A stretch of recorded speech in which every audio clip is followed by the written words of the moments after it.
আসসালামু আলাইকুম ভিউয়ার, স্বাগতম জানাচ্ছি আজকের নতুন ভিডিওতে। আপনারা সকলেই জানেন গত ভিডিওতে আমি ফরওয়ার্ড রিভার্সের একটি ভিডিও দিয়েছিলাম। সেখানে কোনো ধরনের প্রোটেকশন সিস্টেম ছিল না, কিন্তু আজকের এই ভিডিওতে ফরওয়ার্ড রিভার্সকে 100% প্রোটেকশন সহ কিভাবে ওয়্যারিং করবেন তা আমি উপস্থাপন করতে চলেছি।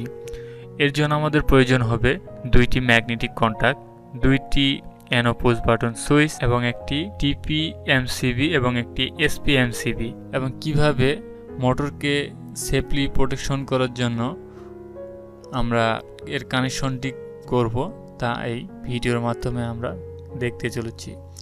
তো দেরি না করে চলুন শুরু করা যাক। তবে ভিডিও শুরু করার আগে ছোট্ট একটি অনুরোধ, আপনি যদি আমার চ্যানেলে নতুন হয়ে থাকেন তাহলে অবশ্যই আমার চ্যানেলটি সাবস্ক্রাইব করবেন এবং বেল আইকন প্রেস করে পাশেই থাকবেন। আমরা গত ভিডিওতে দেখেছি যে পাওয়ার ওয়্যারিংয়ে আমরা কোনো ধরনের এমসিবি এবং এসপি ইউজ করি নাই। তো আজকের এই ভিডিওতে আমরা প্রথমত পাওয়ার ওয়্যারিংয়ে আমরা একটি এমসিবি ইউজ করব, যা আপনারা চিত্রে দেখতে পাচ্ছেন।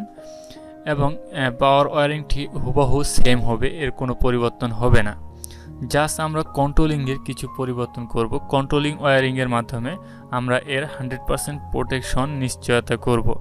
তো এর জন্য আমাদের যা করতে হবে, আমরা প্রোটেকশন সুইচের আগে একটি ইউএসপি ইউজ করেছি এবং এখানকার প্রোটেকশন সুইচের কানেকশনটি আমরা কিছুটা পরিবর্তন করেছি। অর্থাৎ আমাদের প্রোটেকশন সুইচ যখন আমরা ম্যাগনেটিক কন্ট্যাক্ট 1 অর্থাৎ ফরওয়ার্ড ম্যাগনেটিক কন্ট্যাক্টটিকে চালু করব, সেই ম্যাগনেটিক কন্ট্যাক্টটির যে কেবল কানেকশনটি আছে সেই কেবল কানেকশনটি ম্যাগনেটিক কন্ট্যাক্ট 2 এর এনসি হয়ে ম্যাগনেটিক কন্ট্যাক্ট 1 এর A1 এ প্রবেশ করাবো, যা আপনারা চিত্রে দেখতে পাচ্ছেন। এবং রিভার্স এবং একইভাবে রিভার্স যে বাটনটি আছে আমাদের, সেই রিভার্স বাটনের কানেকশন কেবল কানেকশনটি ম্যাগনেটিক কন্ট্যাক্টের 1 এর এনসি হয়ে ম্যাগনেটিক কন্ট্যাক্ট 2 এর A1 এ প্রবেশ করবে।